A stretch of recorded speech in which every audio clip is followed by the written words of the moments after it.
الشيطان الرجيم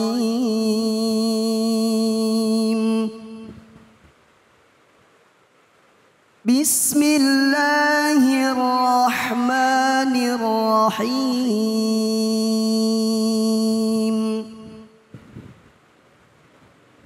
قد أفلح المؤمنون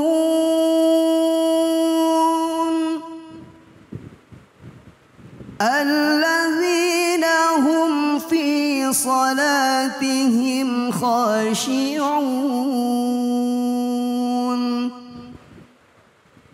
والذين هم عن اللغو معرضون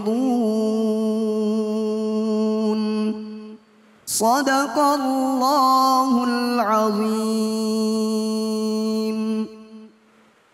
Sadaqallahul azim. Alhamdulillahirabbil alamin. Tentunya puja dan puji kita panjatkan atas kehadirat Allah Subhanahu wa taala yang masih memberikan kepada kita kesempatan untuk menikmati bulan Ramadan tahun ini dan tentunya berdekatan dengan Al-Quran. Tema yang diangkat setiap hari di Cahaya tentunya dekat dengan keseharian kita. Dan buat Anda yang baru saja bergabung, tema kita adalah mengenai gibah di bulan Ramadan. Nah, untuk segmen ini mari sama-sama kita simak tausiah dari guru kita yaitu Al-Mukarram Ustadz Muhammad Lutfi dengan tema etika dan adab berpuasa di bulan Ramadan. Silakan Ustadz, Fadil. Syukran guru.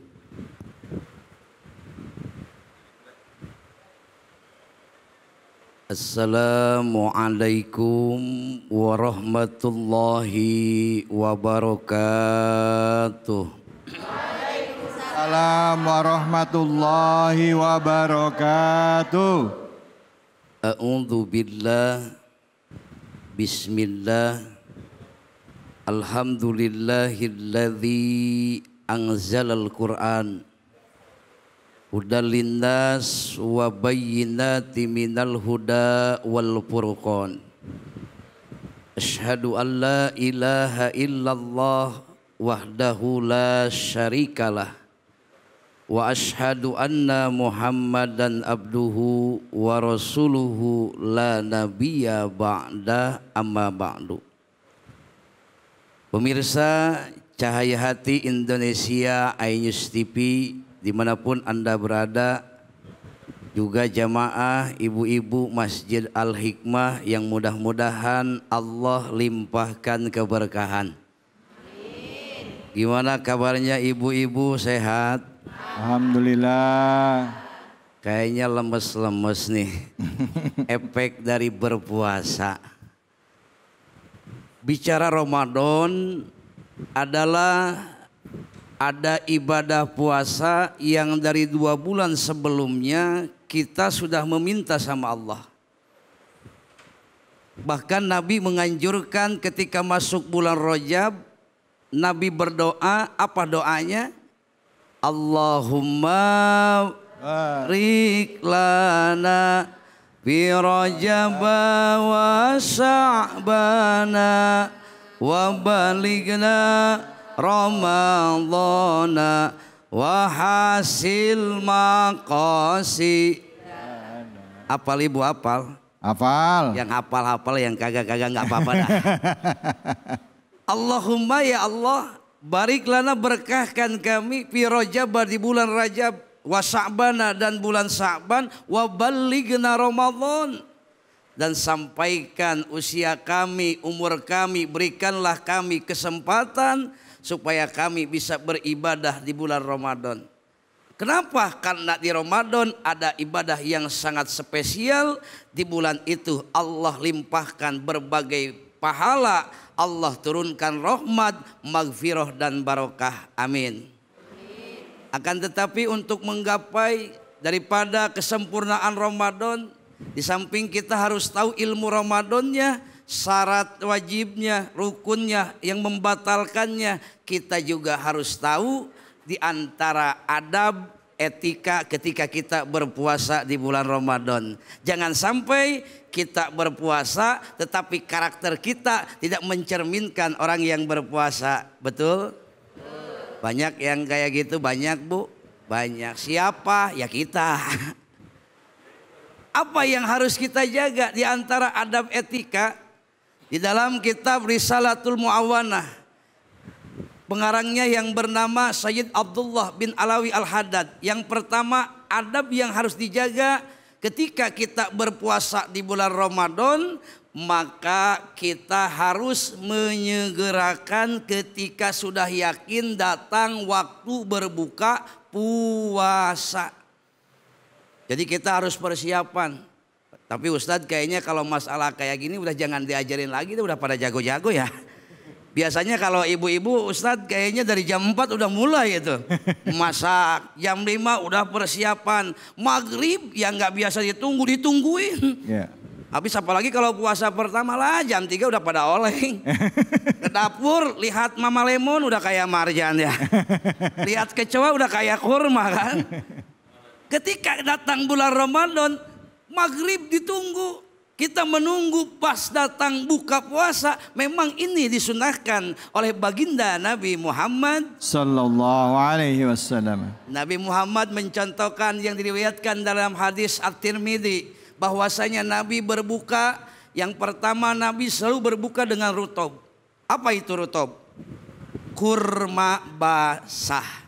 Kalau nggak ada rutob, dengan tamrin. Apa itu tamrin? Kurma kering. Kalau nggak ada, dengan air. Artinya di sini, kenapa menjelang waktu berbuka kita harus mempersiapkan? Yang pertama, di sana ada hikmah ihtidor min ni'amillah. Hadirnya nikmat yang dari Allah yang kadang-kadang kita lupa. Betul? Bu, kalau nggak ke puasa kayaknya kita punya makan dan minum di rumah, kayaknya kita nggak anggap nikmat. Betul nggak? Yang dianggap nikmat sama kita apa? Baju yang baru. Kerudungnya udah pada baru-baru. Ini udah pada lunas belum nih? Oh, alhamdulillah. Takutnya belum pada lunas.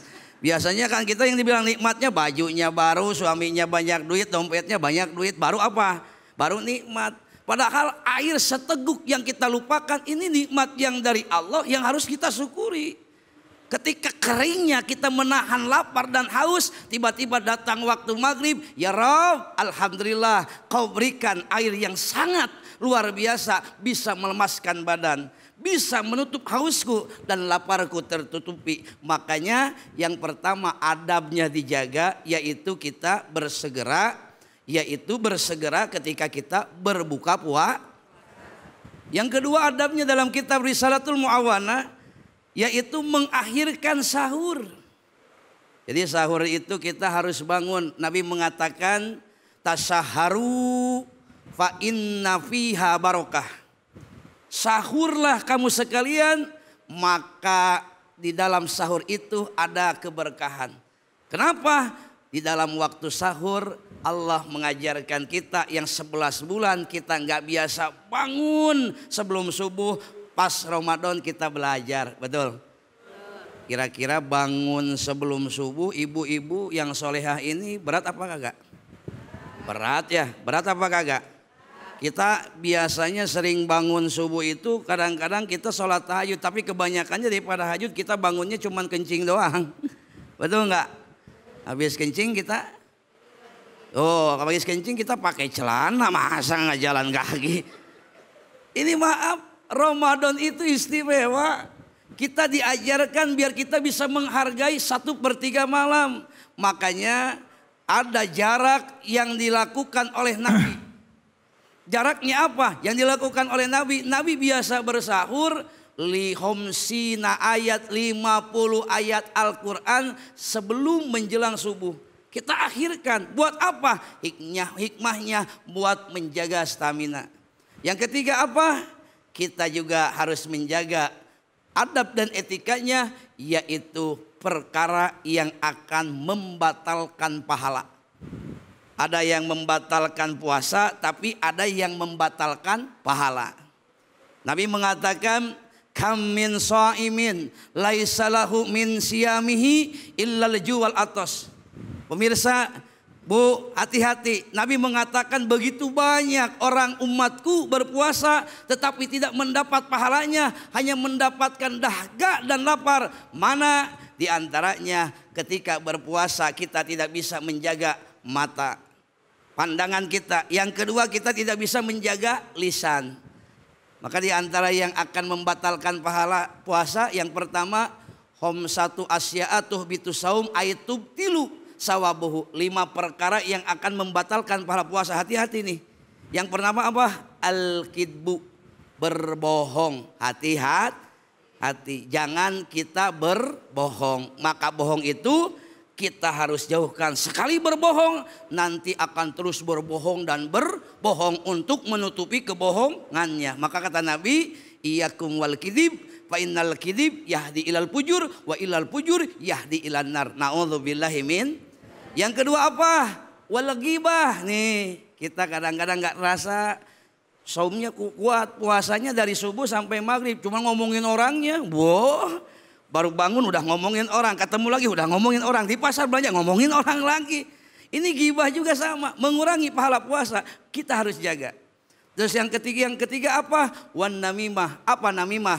Adu domba. Gak seneng lihat orang akur. Gak seneng lihat orang akur. Kadang ada orang yang akur diaduin, biar jadi musuhan. Yang keempat apa?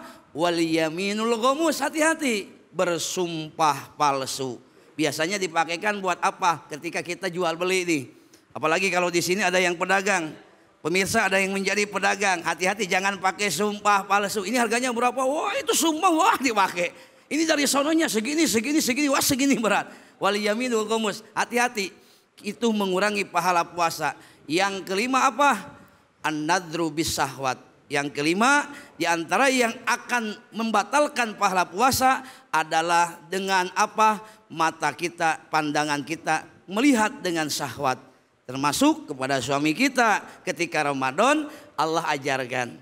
Suami kita halal, tapi nanti halalnya habis tarawih.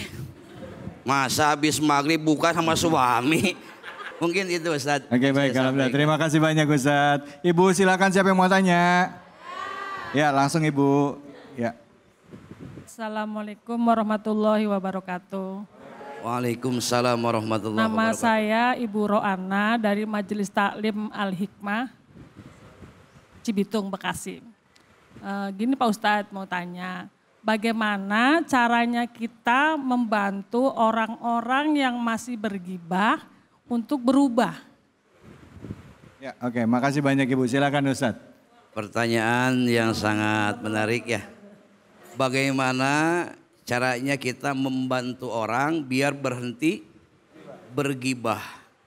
Yang pertama, ikhtiar yang harus kita lakukan, yang pertama bahasanya introspeksi diri.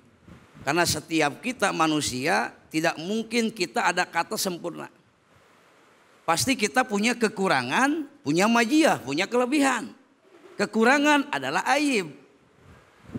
Gimana caranya biar kita mengingatkan orang tersebut? Yang pertama, kita ingatkan sebelum kita melihat aib orang lain, maka lihat aib diri kita sendiri. Karena masing-masing kita punya aib sendiri, betul? Ya, supaya mengingatkan. Yang kedua, kita sampaikan bahaya dari bergibah. Kalau seandainya hari ini zaman baginda Nabi Muhammad, orang yang bergibah langsung bisa mengeluarkan segumpal darah.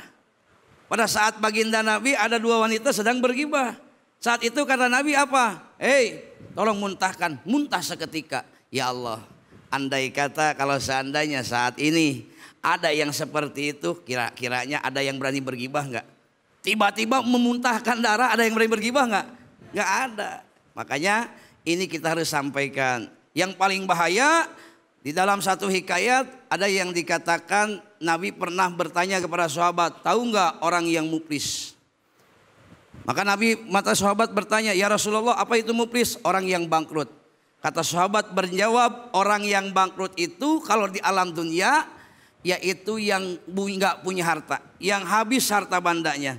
Tapi kalau kata Nabi, orang yang muflis nanti di akhirat, di yaumul qiyamah, orang yang mana? Yang pertama diantaranya orang yang selalu bergibah. Kenapa?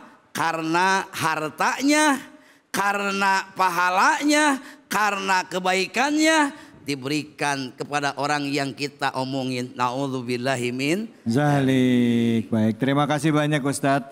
Bu, mau nggak sholat ibu, zakat ibu, sodakoh ibu, amal soleh ibu pindah ke orang yang kita gosipin? Mau nggak? Mau nggak? Oh, makanya jangan gibah. Baik, terima kasih banyak Ustadz. Terima kasih banyak buat Anda semuanya pemirsa. Habis ini kita akan belajar membaca Al-Quran bersama dengan guru kita Kiai Munawir.